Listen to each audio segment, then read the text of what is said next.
All right. Hello, everyone. Welcome to the Black Women Self Care Bundle Self Care Roundtable. My name is Samantha Gregory. I'm one of the co hosts of the Roundtable and the Black Women Self Care Bundle. And we are so happy to see you here, being with us so that we can have this discussion about what self care means to Black women specifically.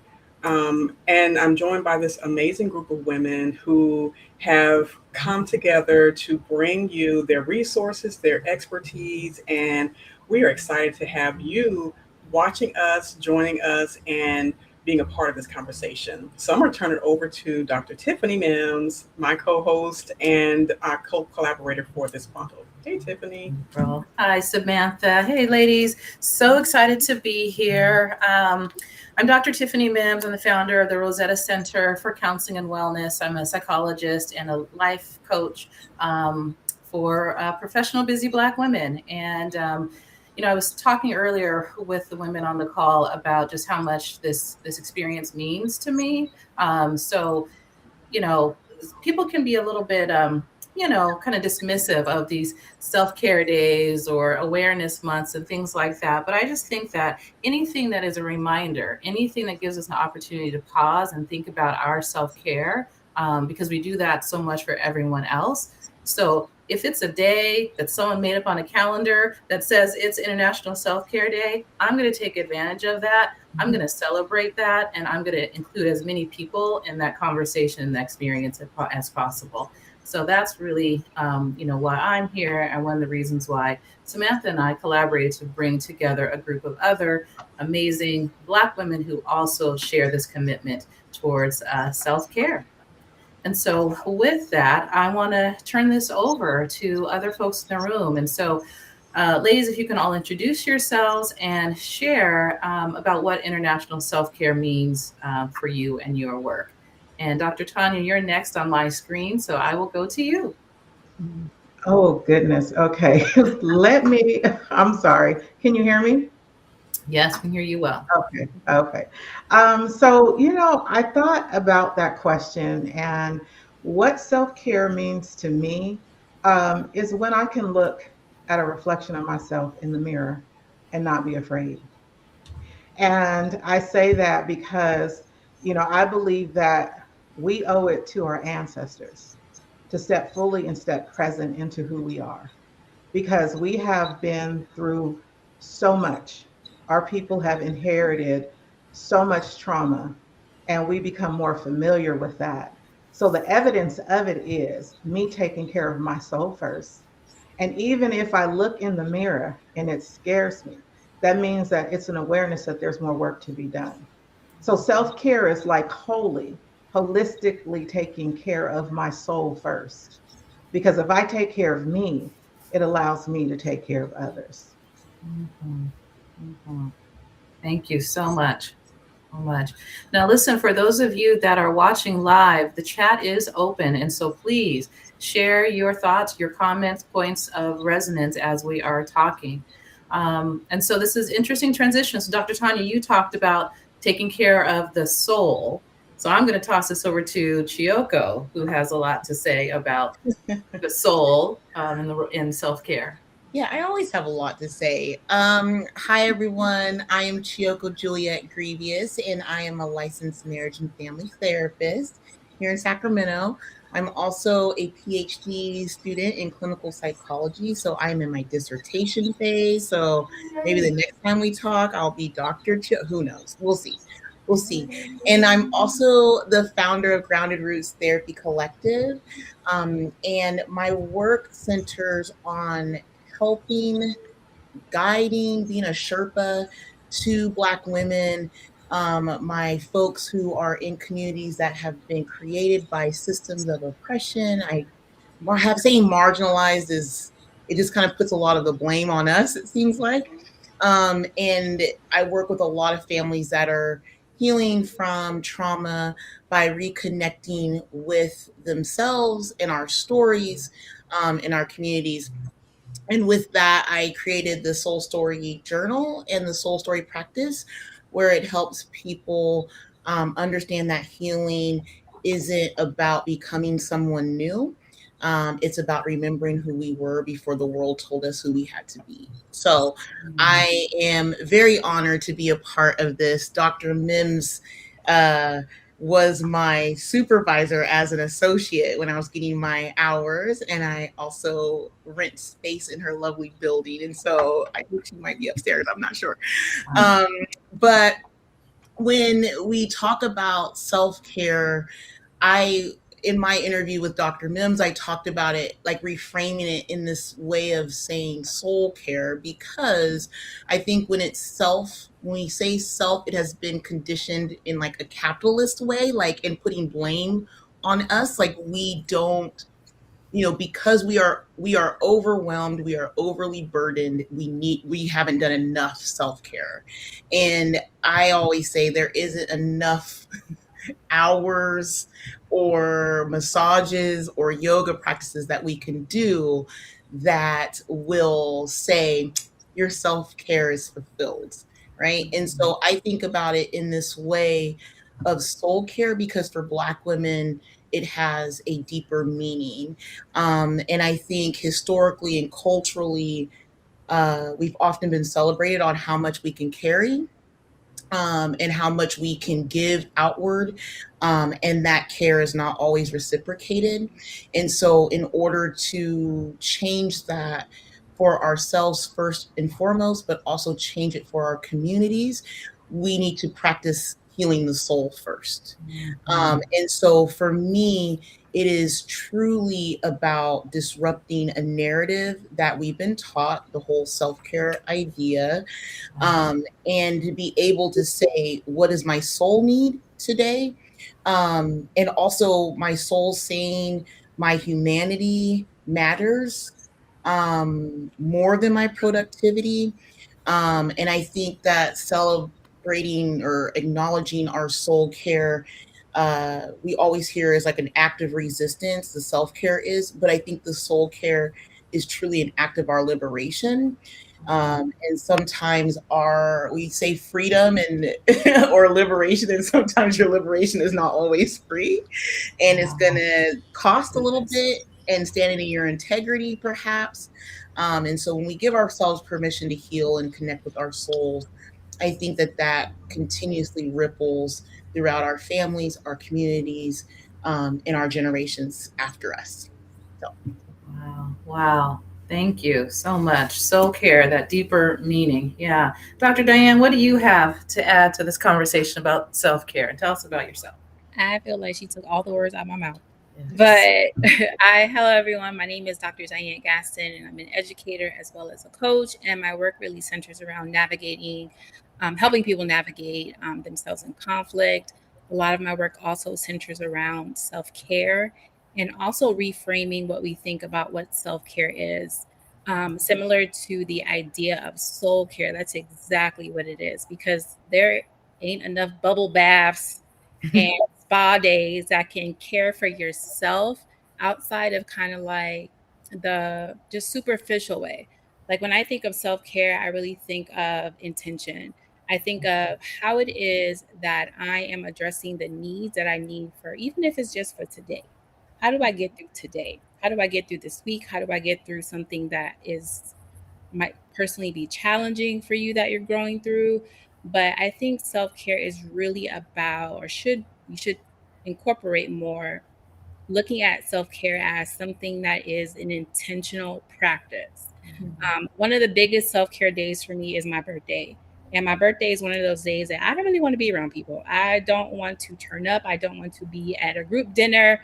My day is my day. I can schedule lunches, dinner days around maybe like the week, or even I'm open the whole entire month. But for me, my birthday is a return to myself. It's a return to connection with my ancestors. Another practice of mine is really showing gratitude for just every day I wake up in the morning. So for me, even if self-care is those intentional 5 minutes that you gift yourself for that day, can truly change your mood, your energy, how it is that you go through that day. In regard to International Self Care Day, I think Dr. Tiffany, you kind of mentioned, like, even if it's just a reminder that we got one day to intentionally set aside for ourselves, take it. For me, almost every day is self-care. Some aspect of my day has to incorporate self-care. But I think just having one day that the whole world, the global citizens, can recognize that this is a day that I should set aside for me, or even if it is reminding others that, hey, today is International Self Care Day, that's really a gift to yourself. And I really feel like we should start reframing self care in ways that we've never really addressed or thought about before, and making it really more intentional. Mm-hmm.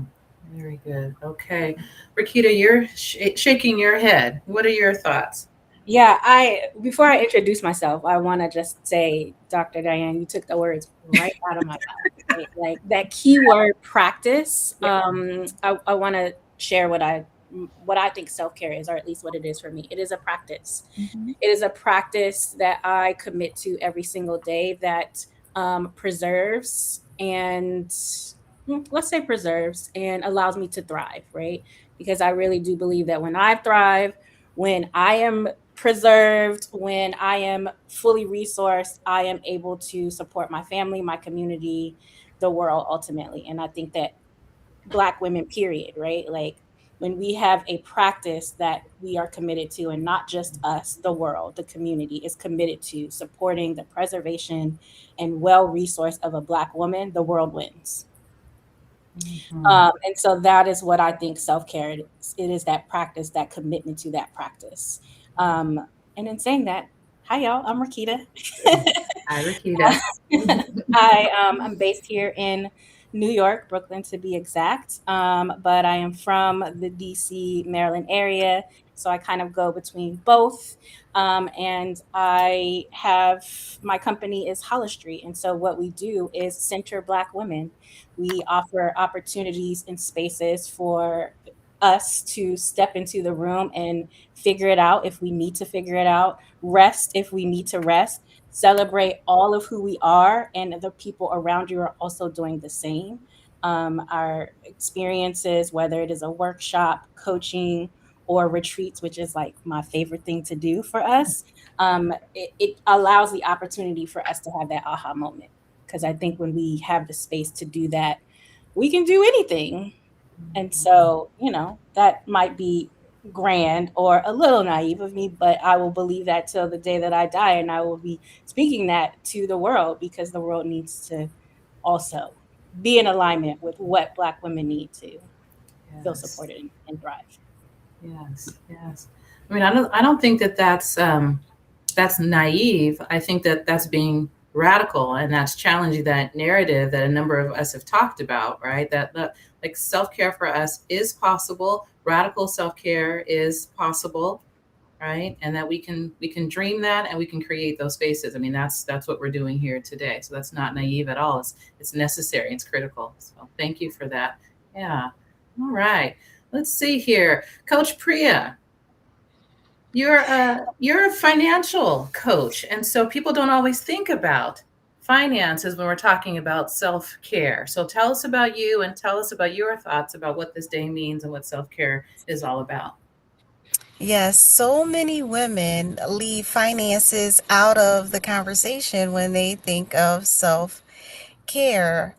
So I'll get into that in just a minute. I am Priya Epps. I am the founder of Reframe Financial Coaching. And for me, I help women make the correlation between, being rich and being wealthy, because a lot of times they think it's the same thing, and it's not. And so I help them bust that myth, right? It's surviving, more than surviving, but actually thriving when it comes to money and building wealth with intention. So for me, self-care, I'll get a little personal. I love massages. And so if I am able to get a massage, I am in heaven. But when I explain self-care to my clients, I really want them to think holistically, as Dr. Tanya mentioned. So it's more than just your spiritual well-being, your physical well-being, your mental well-being. It's also your financial well being. And what I want ladies to take away from this conversation today is that it's okay to say no. It's okay to set boundaries when it comes to your finances. A lot of time, us as Black women, we are doing better than the previous generation. And we take on that heavy burden of trying to bring everyone else along with us. And it's like, save yourself first. Put your oxygen mask on on first before you help anyone else. So I just want people to not associate self-care with being selfish, but actually being selfless. Mm-hmm. Yes. I wanted to add something to Coach Priya, what you said. A lot of us do not think of self care in kind of like the financial kind of lens, but a lot of us get stressed out because of our finances. So, like, I know for me, it's like I got a lot of stuff coming on, kept me up last night, but nonetheless, it's for me, it's a reminder that, okay, this is only temporary. I got it. It might hurt for like a week and a half, but nonetheless, I'm gonna be okay. I've been through this time before, a time or two, a little too often, but nonetheless, I'm gonna get through it. So I think making that connection between our overall holistic wellness and tying how do we feel about our finances, our overall financial wellness and financial self-care really can do a lot to lessen some of the anxiety, lessen some of the stress that we kind of induce in our. So shout out to you. Yes, and I'll just add that with the financial piece, sometimes we create our circumstances, right? We're active participants in the anxiety because of the way we spend, because of the people that we're trying to bring along. So once we become aware of the patterns that are holding us back, then we can absolutely begin to change. Absolutely. I know for me, sometimes too, it's realizing I spent $50 this month at Dunkin' Donuts. I didn't need to. I got food in the refrigerator. I didn't have to do that. So for me, it can literally just be that the awareness of, all right, well, these are the choices that I made, and therefore let me just choose differently moving forward. Right. I can definitely, lessen the stress that we put on ourselves. Absolutely agree. Yeah. I won't monopolize, but life is all about choices, right? And so we can actively choose different. We have that option. But a lot of times we get stuck and we think this is because we've been doing it this way for so long that we're unable to change. Yeah. I think part of it, though, has to do with slowing down, right? Like so many of the women that I work with, we're just moving through life so quickly, right? All the expectations, all the roles and responsibilities, all the needs that we are responding to, that the idea of taking a moment to just pause and reflect on one, how we're doing, right? That end of itself is challenging, let alone, to Chioko's question about what is it that my soul needs, right? Like that's that second level. But if we don't take the time just to pause and breathe, or Keita and I were talking about that before, and that's one of my programs about just breathe.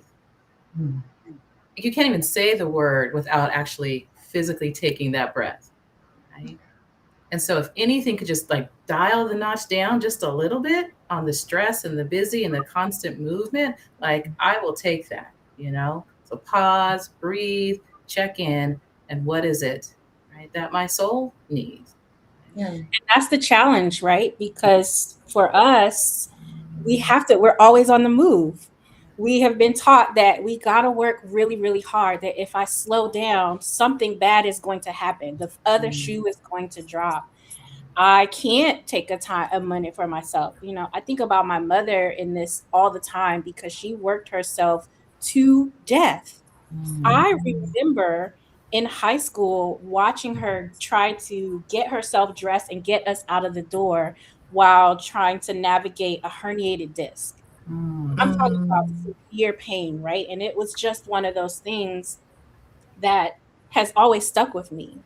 And so that was my lesson, right? Like, I don't want my children to see me doubled over in pain and still pushing through. I want my children, I want the women around me to know that, like, actually, it is safe for you to slow down and rest. I think it's challenging, though, because the world tells us not to. Right. Well, and thank you for sharing that, because in Priya you said something too about, not pulling people along sometimes. Like not everybody is meant to come with you. And there's that. And I think, in our families and our communities, we as Black women have been taught that you are the martyr or the matriarch, and your wins and your successes belong to the collective, right? Mm-hmm. I think as a collective we can heal collectively, but it does not mean that I have to share everything. I can help you get it, I can tell you what I've done, I can pull you in this way of like, but you have to show up and want it too. Like you have to be motivated as well. And so I was like, when you both were talking, I was like, even soul care looks like telling somebody that's working your last nerve, no matter who they are, you need to remove yourself from my face. Right? And there have been times where just recently I've had to say, oh, I know who they are, but I can't deal with this foolishness anymore. Yeah. And just because I'm a therapist, just because I'm a healer, it does not mean that I'm responsible for pushing you to your own healing. And I get to Mm-hmm. say that this does not serve me anymore. And so Mm-hmm. I think creating boundaries around how people interact with you, because boundaries are not always, it's one of those sexy words. It's like boundaries, self-care, whatever. You could, like, I always laugh and say in my sessions, I could probably get towed back if I had a drinking game of how much I hear boundaries, self-care,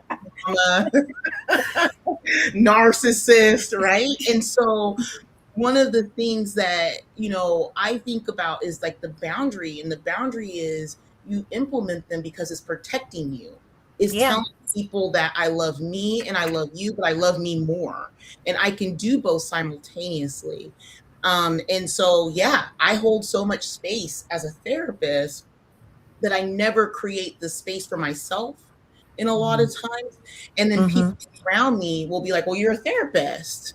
And, they'll use you up. And so, yeah, I've had to create space for people who are in my life personally and say, I'm not dealing with your foolishness anymore. I don't care who you are, who you're married to, what you've brought to my life in the past. But at this point, I cannot do it anymore. And that's really hard to do, right? For a Mhm. lot of people, it's really hard to put those boundaries in place. Yeah. And, it's one of those things Dr. Tiffany always says, and I say it as well, it's like building a muscle. So you're not going to get better at it unless you start utilizing that muscle. But for some people, it's really hard to Yeah. set those boundaries. Yeah. And it's rooted in who we are as people, and being collectivist culture, right? Like if I were to say, I'm not dealing with your foolishness to a family member, now you think you're better than us. Yes. Now you have a couple degrees. So now like I've gotten that where it's like, okay. It's hard because it means that you might just be disconnected from people. But it also means I'm standing in my integrity. And sometimes when we stand in our integrity, it can create very, very uncomfortable situations. But at the end of the day, my integrity is all I have. And if I don't lead in with that, then what's going to happen to me? And you're actually leading by example, right? Like I think that's also a part of it. I think the more people see us leading by integrity, standing through our boundaries, saying no, even if the response is, oh, you think you're better than me, oh, my favorite is, oh, you think you cute now because you. But I think people need to see more of that. They need to hear us say no more often. Mhm. No love, no loss, but like this is the example that we are setting. I think this goes back to teaching people how to treat us. We don't do that enough. We're not socialized to do that because as Black women, we're often, it's been decided for us from when we're a little girl that we're here to serve and we're here to always be pleasant and kind, and we're always to be the one to give in or apologize first. But teaching people how to treat us and renegotiating relationships, I think, is a big thing that we must stand in and we must be adamant about. Even if it means that we look like a villain. That's my favorite word. I'm the villain in this story right now. I am the main character, and so you have to learn how to deal with that. And not learning and learning not to take it personally. Like it's not a fatal flaw that I have when I decide that I'm no longer going to be available for your trauma or for your mistreatment or any of those things that we have subjected ourselves to or been subjected to. So the teaching them how to treat you and renegotiating terms of the relationship. Those are two things I think that I'm gonna say all Black women need to embody so that they won't be consistently stressed out, crashing out, and forgetting themselves over and over and over again because that's just a disservice to us. And if I So, can add, can I? Oh, Dr. Yeah. go Tiffany? ahead. Go ahead, Um, Dr. Tanya. I wanted to add a little bit, and my apologies because I started first, but I am Dr. Tanya Burgess. I am a sound practitioner, owner of Soul Sound Sanctuary, and a Reiki master. But what I want to really address is that pain is a signal. And, oftentimes we ignore. I heard Rakita say how her mom worked at nauseum, with a herniated disc. And so pain is not a bad thing, it's a signal of information. And so in that self care, it's like being honest about when you're overexhausted, when you have pain in your body, and getting to the root of that. What now you have awareness. So now you've acknowledged it. Now it's time to take action because we'll always say, well, we can wait until tomorrow. Some things can't wait until tomorrow. We've seen numerous sisters just dropping and dying too early because their pain was signaling a deeper issue, and they're like, oh, but I got to do this, that, and the third. Being honest about that signal of pain, which is just information, brings you to an ability to be able to do something different. Just to add to what Dr. Tanya is saying, I'm also a Reiki master too. And the intentionality of self care is also checking in with your body to see what those discomforts are, what those aches, those pains are.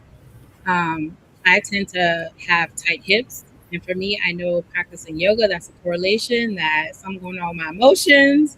So it's just what might I be struggling with at the moment. But when we check in with our bodies are a source of information. It's kind of like that book, The Body Keeps the Score. And if you think about it too, there's so much research coming out now about Black women and these autoimmune disease, lupus, all these things, because we carry so much, and it's because we've kind of been socially constructed to do so. We've always kind of been in survival mode. But we need to kind of change survival mode into self-preservation. How do we now preserve ourselves in order to be the best for our community, for our family, friends, all of that? But I think we really need to start practicing intentionality of paying attention to our bodies, because it's not just, oh, we getting older, my knees hurt, it's about to rain. No. Maybe your knees hurt for another reason, right? Our Hey now. carrying too much, issues in our shoulders, something going on. So it's not just, we have to kind of think, what might the correlation be? What is my body trying to tell me? This is something else I should be looking at, as opposed to, I woke up, I went to sleep wrong, or I woke up kind of wrong, whatever the situation might be. But I think Dr. Tanya brought up a good point too, is that we also kind of have to start, using our body as a source of information, because there's so much research coming out now about the chronic diseases that Black women are now having. And, too, us, ending our time here, transitioning too soon because we never really took care of ourselves. Yeah. And burnout rarely happens overnight, right? I get people are like, I'm burnt out. And it's like, well, you knew you were burning out. Like and then starting to create like tips to identify burnout before it even gets to a place where it is disruptive, right, to your spirit. And so, that happens with a skipped meal and not setting those boundaries, or saying yes too many times when you should have told yourself no. And I think that part, right, in itself, it disconnects us from ourselves. And it shows up in this disconnection the way I see it, and it could be different for other people, but when I'm disconnected from myself, I show up more irritable, and I'm exhausted, and I am resentful because now I'm blaming these people for putting me in the position of making a decision that I should have made for myself a long time ago. And I think for Black women, we are constantly surviving without restoration. And that's not normal, and it shouldn't be normal. A lot of people, we get into this mode of surviving, but we hear this all the time. It's like, well, catchphrase now, but it's like, how do we truly thrive? And I think when we don't practice that soul care and building that habit and that muscle, we lose a sense of ourselves and we lose a sense of our identity, even the identity that we're trying to rewrite. And we were trying to rewrite our narratives. And I think that's what all of us have been doing, on our time here on earth from the very beginning, is rewriting our narrative, even if we weren't put into that place of like you Chiyoko are going to rewrite your narrative, right? But I think we all probably have felt that, like we're different from the people around us. Like we're different in the way of we're doing things differently, we're marching to the beat of our own drum, but it's like, what is the impact of not caring for your soul? So, Chiyoko, you said something that resonated with me because you said we become resentful. And very recently, I had a situation where I started to become resentful. And it was not anything, well, they were doing it, but yes, they were doing it. But I didn't put those boundaries in place. And it got to the point where it was affecting my mood. And so sometimes we're scared to address the elephant in the room. And that goes back to what Samantha was saying about renegotiating relationships. We're afraid of what can happen if we stand up for ourselves. But it got to the point where I was just like, you know what? It is what it is. And it came out like that. So sometimes, ladies, we have to be a little bit softer. But it basically came out like, this is what it is. This is what I need. Take it or leave it. And it was just like a weight lifted off of me once I had that conversation. But again, that elephant in the room. So maybe Dr. Tiffany or Samantha, how do you get people to push past that fear if they have to renegotiate relationships? Yeah. Before we get to that question, there's a comment in the chat that I don't want to disappear. Cassandra wrote, I have found it's a lot of unlearning of lies and conditioning that was placed on us as Black women and our enslaved ancestors. Thank you for pulling that up. The truth will really set you free, that we and our bodies are full of wisdom. I think that point is so important because what happens is, and we talked about this a little bit earlier, is that we start to blame ourselves for the conditions that we find ourselves in, not realizing that there's a lot, not some, systemic, institutional, and historical realities that have impacted us and are still impacting us, right? Now, we know that our history did not begin, right? I'm here in the United States, did not begin here in the United States, that we have a deep, rich, amazing, powerful history, right? However, something very impactful and devastating happened, right, when we were brought here. And what were we brought here to do? We were brought here to work nonstop. Did you have needs? No, you have no need. You're not even a full person. You're not even a human. So to consider how you're feeling, what you're needing, how you're going to be treated, right? Do you have resources? Do you have access to anything? No, because you are property yourself. How are you going to own property? How are you going to build wealth? You are not a person who, right, is treated with that dignity and respect, right? So that was a real thing that happened in our history that we're still seeing playing out today, right? And so we have to, like we said, challenge that narrative, challenge what we've been taught, challenge how we've been conditioned. We have to remember our own humanity, right? Because we are still treating ourselves in that same way, that we don't deserve rest, right? That we have to work nonstop, that we don't deserve wealth, that we don't deserve experiences of happiness and joy and quality relationships, right? We have to tell ourselves that. We have to remind ourselves that we are worthy of self care, right? And that in practicing self care, I know that we are challenged with that word self because we are communal people, we are relational women, right? That is part of who we are too. That's not a bad thing. We don't want to get rid of that. I appreciate that about me, right? We wouldn't all be here in this space if we weren't relational people, right? But just because we pour into self does not mean it's at the exclusion of everybody else. In fact, it makes us all better and stronger together, which is who we were, right, before this experience of tearing us apart and tearing us down. So I just have to, I won't get into a lecture, but I just had to put that part out there because I think it's a critical part of this conversation. Yeah, and I've Dr. always. Go Oh, ahead. no, Samantha, no, go ahead.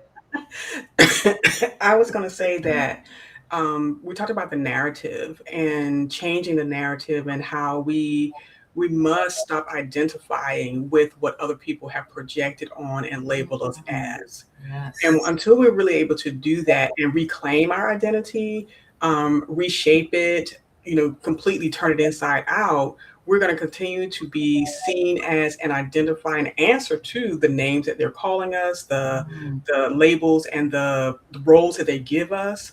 So we must just kind of sit with that for a minute and say, okay, who am I? Am I all those things that people said I am? They call me, or the roles that they've projected on or pushed onto me. And as Black women with the history, as Dr. Tiffany has so eloquently said, we got to decide: am I going to? And I think this is really a sticking point for a lot of us because culturally we have been told we must show up this way, or we're not really a Black woman. We're not really for the community, and so we have that pressure to always show up as this stereotype that people have said that we are. And so, as we're trying to change the narrative, as we deciding to change the narrative and to change the story in our identity, it's going to bump up against what the culture is even saying. But we have to be brave. We have to find our courage if we want to maintain a life that's full and healthy and happy.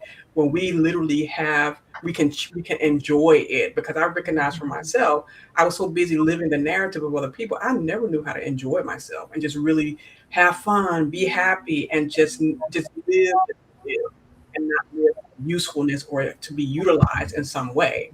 So yes, the strong Black woman narrative definitely dead in my in my life. Mhm. Um, and I just encourage every one of us to change the narrative, change the story. It's gonna be a little painful for some people. They're gonna be mad at us, but that's okay because They'll get we over it. have to create this new narrative. I said Black women need a whole new PR team. We need a whole different way of being seen and showing up in life, the world, society, and just killing the whole strong Black woman narrative. Just dead that, as they say. Yes, yes. Let's see, I think Dr. Tanya, I think you were going to make a comment, and then I'd love to, if there are personal experiences, and if you aware about, how you came to doing this work around self-care, that might be really helpful for the listeners to hear. And then maybe now, what are some things that you do? What does self-care or soul care look like in your life? So think on that. I'm going to go to Dr. Tanya, and we'll keep going. So, Dr. Tiffany, thank you. When I was listening to your interview, something really resonated with me from it, and it was your choice of study in psychology. And you said that was a place where you felt seen and you felt like you were connected, and that was something that you could study. And, one of our listeners, I think it was Cassandra, talked about the wisdom. And so I just want to say that there was a story that predates the story that we've been indoctrinated in, that's been embedded to us. So I feel like we had thousands of years where we were a royal priesthood. We were kings and queens. We were the blueprint. We are still the blueprint. Nobody's coming to save us. And so I'm standing in the embodiment of, we are embodying the restitution, the reclamation, the reparations, the repair. We are giving that back to ourselves, and we're standing in that today. And so I am grateful to be amongst such powerful women standing in our truth, regardless to what anybody says, because now we're not waiting for anybody to come save us. We are saving ourselves one truth at a time, one step at a time, one breath at a time. And as we as women come together, we become the collective power houses that we know we are. So I am just grateful for this moment of reclamation. That's what it feels like to me.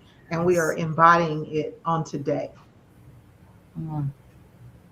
Wow. Thank you. My soul felt that. Mm-hmm. Absolutely. Mm-hmm. We all claim it. I think we all, in many ways, even though our lanes are crossing, but we are all in our own rights healers. And I feel like for me, ancestral, just generating ancestors to me has become a huge component of my life within the last maybe 5 years. And I think recalling that ancestral wisdom, I wake up knowing things and I don't even know how I know it. I'm waking up being called to certain things and it just feels right. And for me, whenever I sit in silence and meditation and prayer, I'm asking for that continued wisdom. Because I don't know everything, but for some reason, there are certain times I might know something, I might feel something, and I kind of go with that nudge. And I think for a lot of us too, we need to kind of get back to that because there was so much wisdom that the ancestors had, even in their times. So Dr. Tanya, when you talked about we are, kings and queens, yes, we were and we still are in our own rights, but we just have to recognize that and then teach other Black women, Black people within our community, BIPOC people, that we need to reclaim that and not be afraid of it and stand in it 10 toes deep. And also, I think in us owning that, we also allow other people to feel comfortable in that space too. Yes.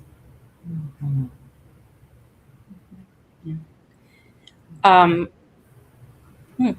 I love when I feel like the heart in spaces like this when it's like Yes. heavy but in a good way. Mhm. I agree with both of you, with all of you, honestly. I think it was a few years ago, I would say maybe like 2014, 2015. I think something happened. I think the shift really started years ago. And I'm glad and so grateful to be in this moment because I can see the dots being connected to this moment. I can see us getting closer and closer to remembering exactly who we are. And so that's a beautiful space to be in, right? I think the more that we continue to honor that and find um, the nuggets of inspiration to stand 10 toes down in it, we're going to be so closer. We're going to get much closer to who we were faster than anyone ever thought we could.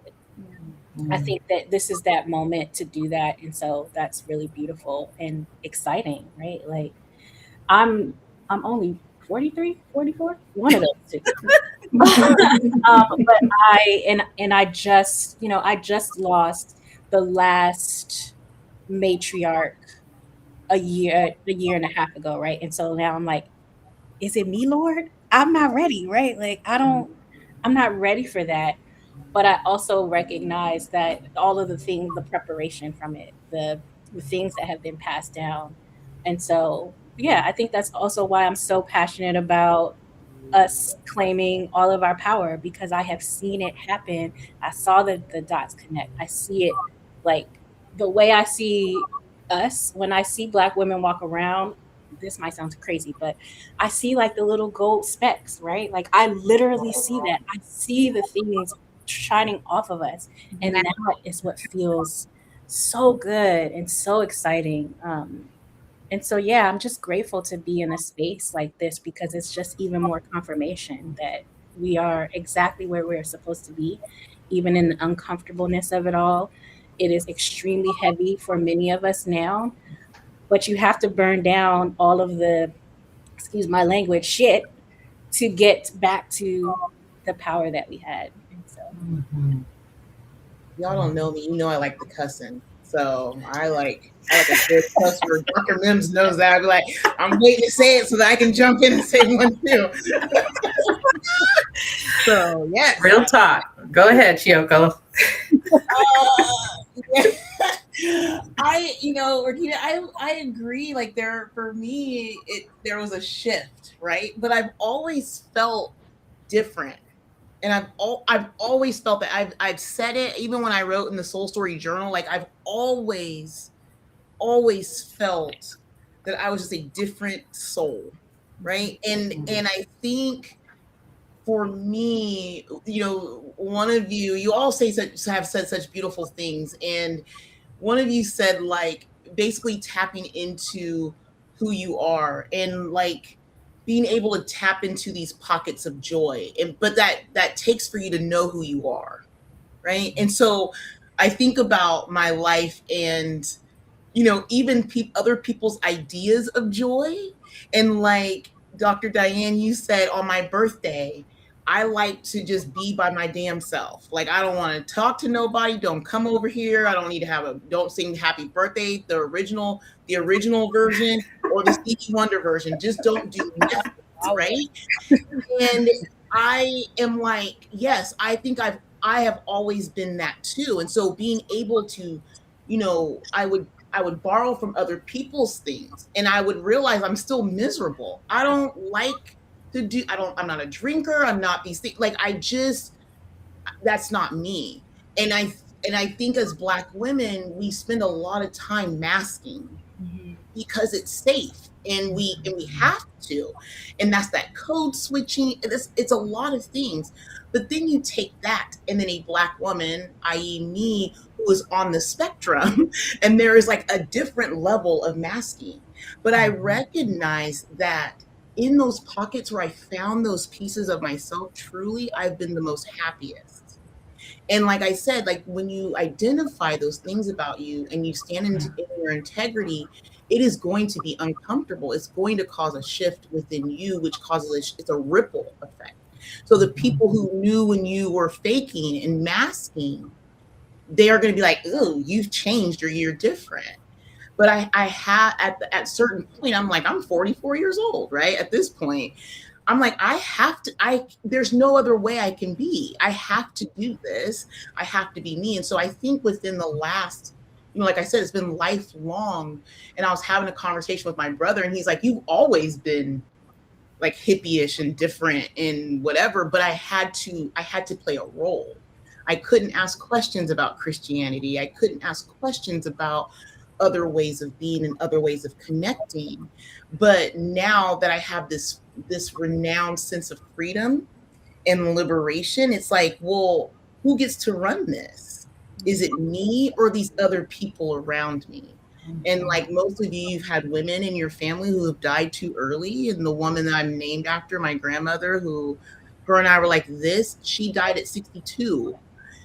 Had babies starting at 16, 17, and you die at 62. So you don't even get to explore your life. And, I've had women in my family in their early 60s dying of heart attacks. Where does that happen at? And so I got to this place where I'm like, I don't want that to be me. And I think I talked to Dr. Mims one time where I'm like, I'm on a timeline. Like everybody in my family dies in the 60s. Like if I'm 40 years old, that means I only have 20 years left.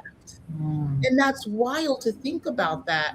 So at this point, it's like, who do I need to be? Because if I have 20 years left, which no. But if I had 20 years left and I'm still masking and pretending to be something that other people have placed upon me, then what does that mean for my 20 years left? I'm just going to not stand in my own authenticity. What do I teach my son? So long story long, find your pockets.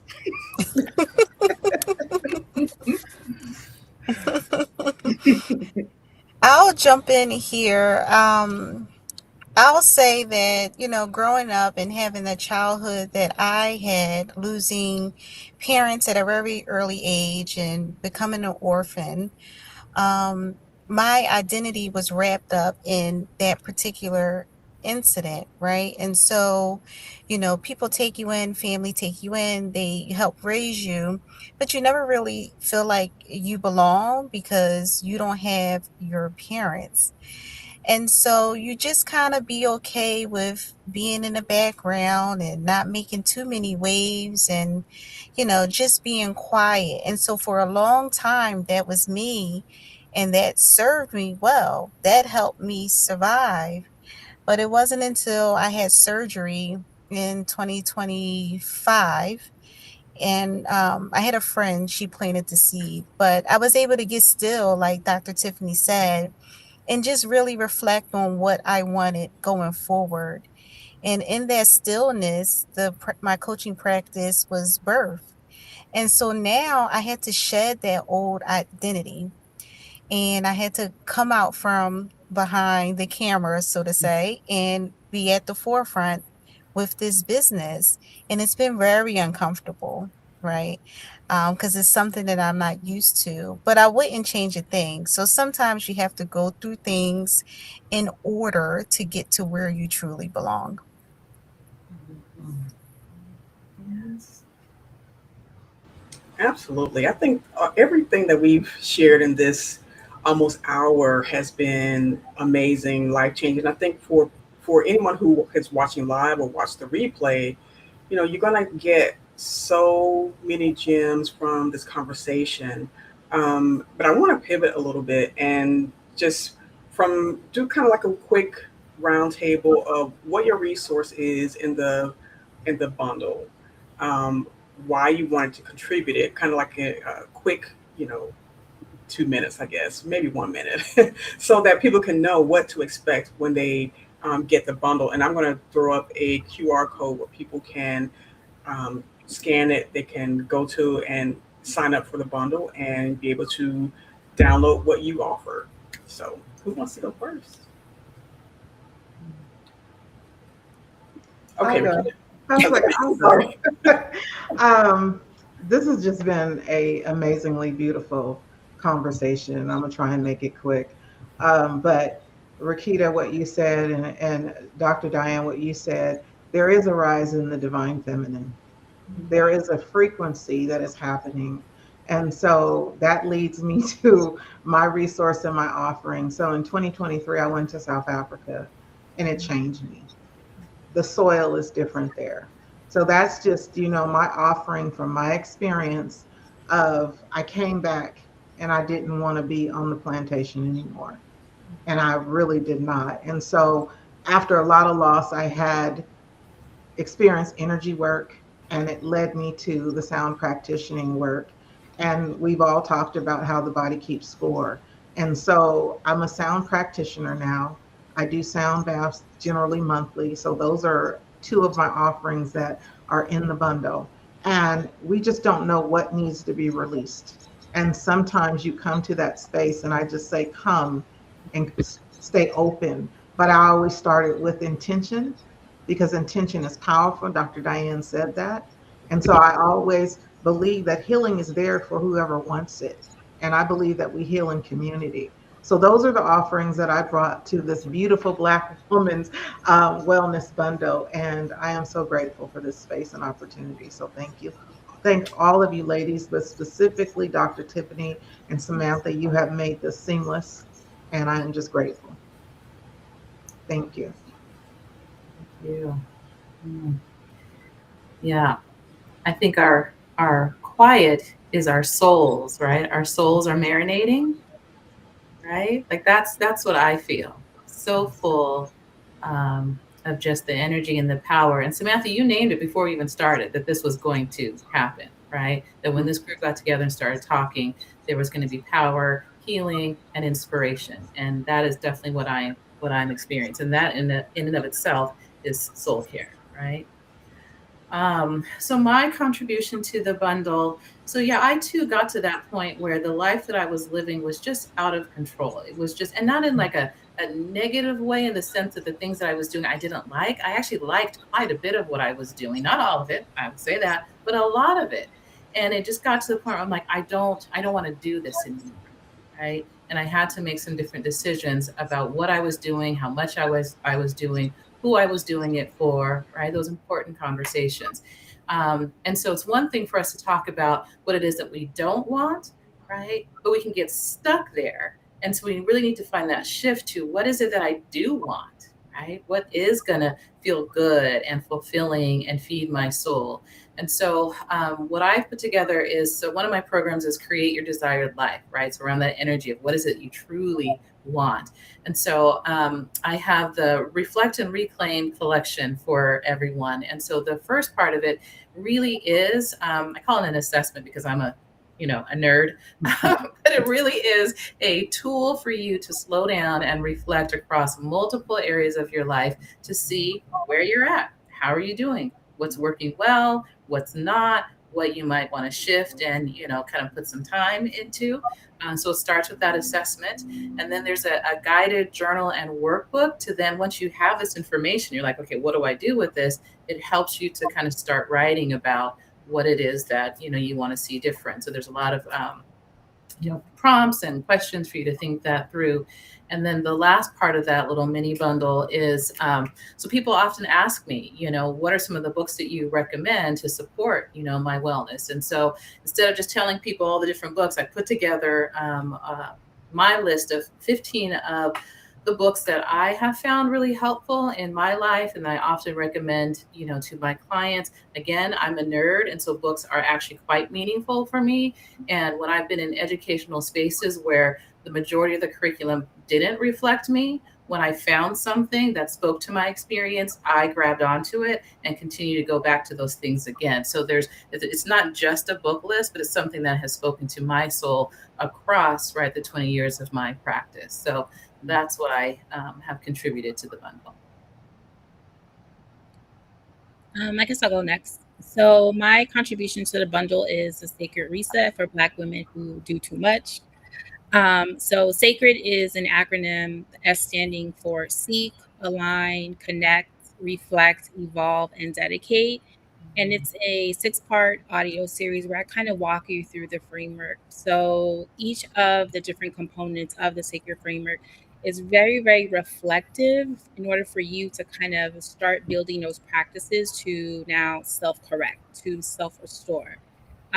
It was really an honor to put that together because not only am I instructing people on how to use that framework, but I also kind of did it on myself, using myself as kind of like a guinea pig and seeing how instrumental and helpful that might be.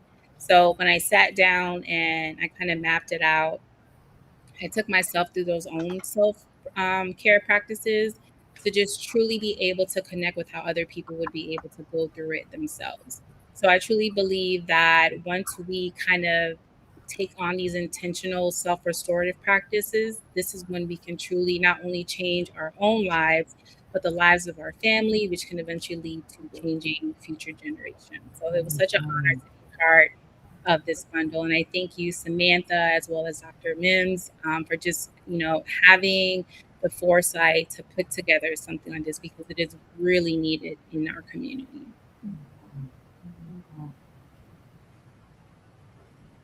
Okay. So I was gonna Go say, ahead. Go. I guess I'll go next. So, finances and money mindset, that is my jam. So my contribution is a workbook as well, and it's called 5 Steps to Reframe Your Finances. And so this workbook really serves as the beginning point, the starting point to help you transform your relationship with your money. And a lot of times when people hear mindset is not necessarily a sexy word. They just want to get out of debt. They, want to pay off their credit cards, or they want X amount in the bank. But I want people or ladies to realize that it all begins with your mindset. So your perception of money and how you view money will absolutely shape how it comes into your life and how it leaves your life. Right. And so I want people, as they go through this particular workbook, and it was mentioned before, to go back to the person that they were before fear, shame, stress and survival started making your financial decisions. And again, thank you, Dr. Tiffany and Samantha, for, yes, putting this together, curating this self-care roundtable. It has been amazing.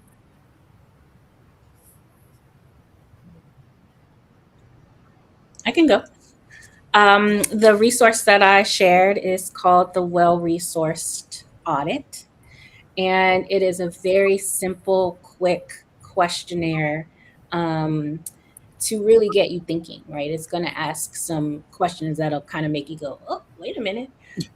um, but also in that you get the offering and the opportunity to sit down and have a wellness check-in with me, because I think, we download all of these things and we love to read them, or they sit on our shelves or something, and I want people to really be committed to their self-care. And so it's an opportunity to just have a conversation or sit in the uncomfortableness or come up with a plan together. And so that was my offer.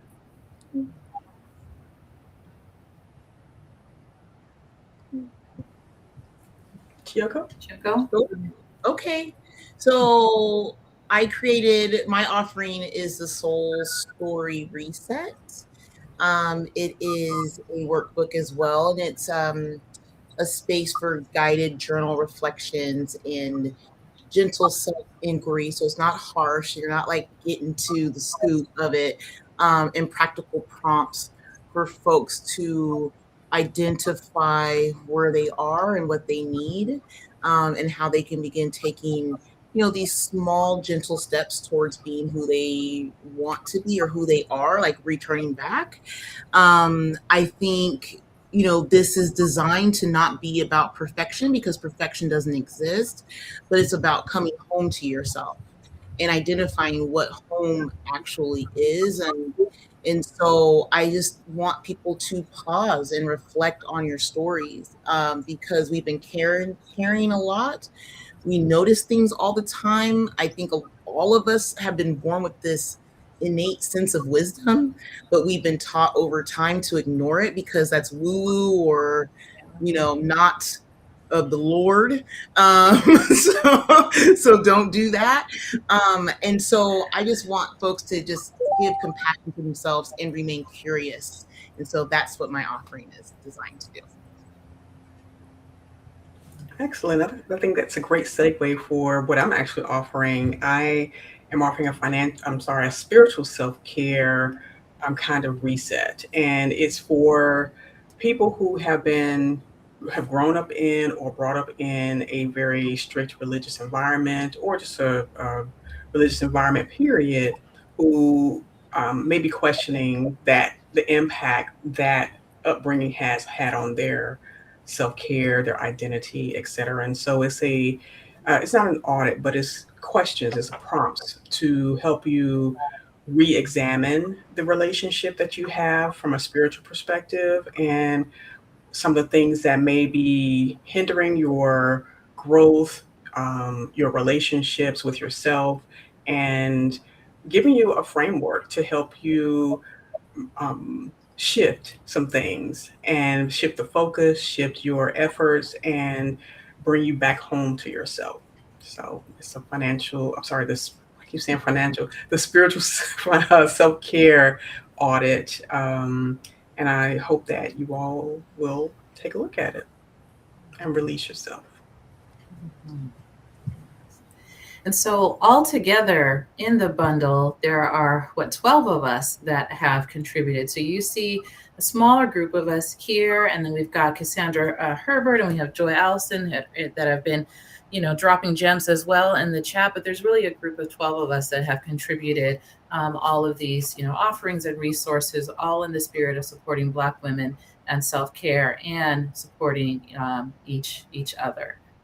And so, Samantha, one more time, how do people access the bundle? They can go to the blackwomenselfcarebundle.com. You can also take a picture of the QR code on the screen right now, and I'll drop the link in the chat. Mm-hmm. Very good. Very good. And so it'll be available until the 31st. So folks have time to access that and take advantage of the offerings. All right. So should we close with maybe a final tip or word of wisdom from everyone in the group, if you'd like? Choco. Fix your face. I was like, I don't know if I have anything left. I know.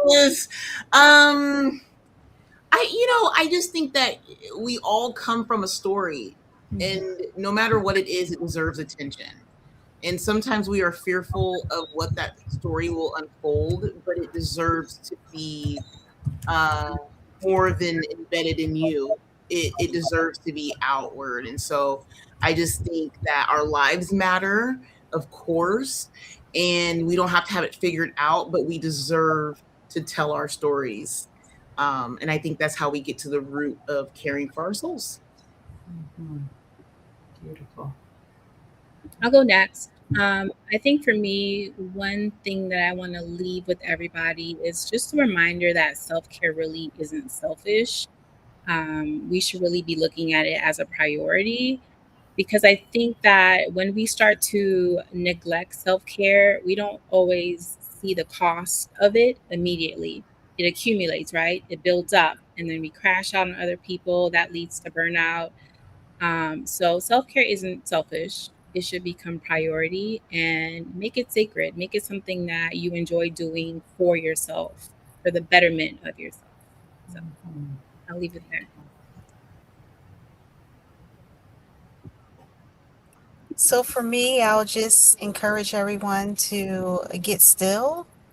A lot of times we are busy and we choose to stay busy because we don't want to face whatever it is we're going through.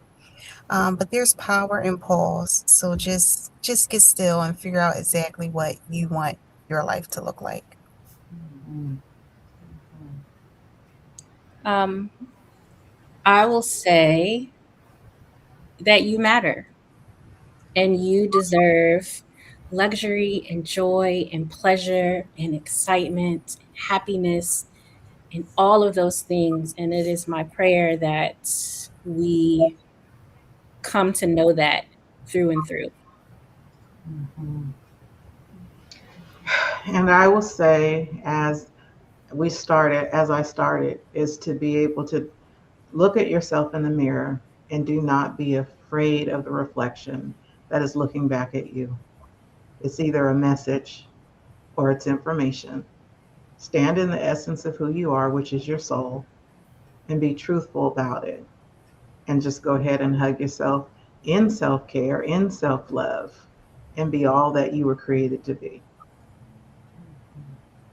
Yes. And I'll say that self-care is a practice and a journey. Right? So find regular ways, small and big, to practice self-care and to appreciate and enjoy the journey. It's never something that we have completed, right? It's an ongoing part of our lives. And I'll say, just to kind of wrap things up, this is International Self-Care Awareness Day, and someone pointed out that it is July, which is month 7, 24. So it's a 24/7 endeavor, right? And I was just like, wow, that makes so much sense. And so it all starts with a decision that you make to make this a lifestyle. So I am wholeheartedly love self-care, but for me, self-devotion is the foundation on which self-care is built. And when we begin, and I think this has been part of that whole discussion today, it's about centering yourself, putting yourself first, making yourself the top of the list. And that centers you in self devotion, because now you are the reason why you're doing this thing, not because you're trying to escape something or to please someone or to join into a group. No, this is really about you reconnecting with yourself every single day. So make a decision to make self-care a priority, yes, but make self-devotion the reason why self-care is a part of your life. And that's it. All right. Thank you all so much for being here, for participating, both to the amazing women on the call, those in the chat, those listening. And with that, we're going to wrap up with an invitation for you to literally log off and go practice self-care. Absolutely. Thank you all again so much, and we'll see you again next time. Hopefully, same time next year.